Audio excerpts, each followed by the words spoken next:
he didn't want you to get hired, and Yeah. he told JR, you need to feel what it's like to get your heart broken. And that's why he hired me, so JR could find out how it felt to have his heart broken. What manner of human being is Mr. McMahon? But then you won him over, right? You were like one of Vince's guys. Yeah. So I guess my sort of two-part question is, number one, do you regret not doing the WrestleMania 17 match? And number two, I do.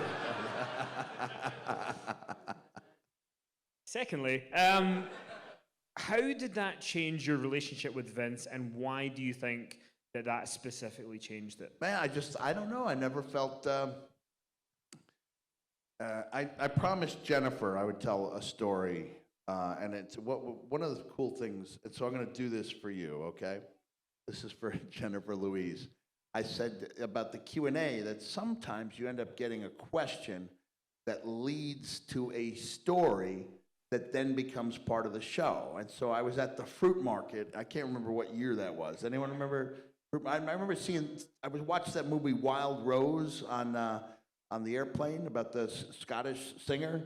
And they did the gig at the fruit market. Yeah, it's like, I played the fruit market, And somebody asked me about the buried alive match I had with The Undertaker, because we used to bury each other alive.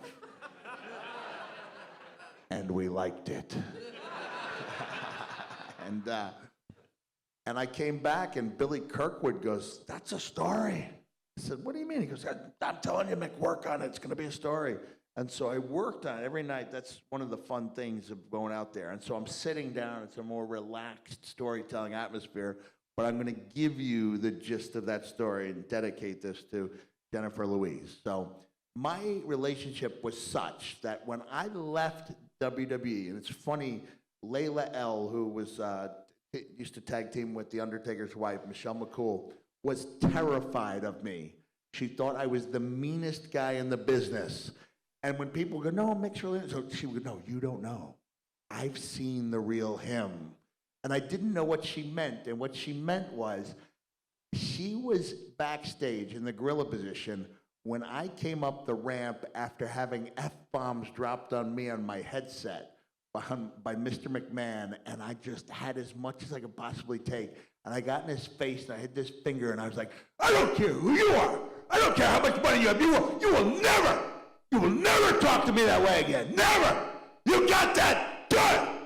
And that was the end of my relationship for 3 years. Went to another company.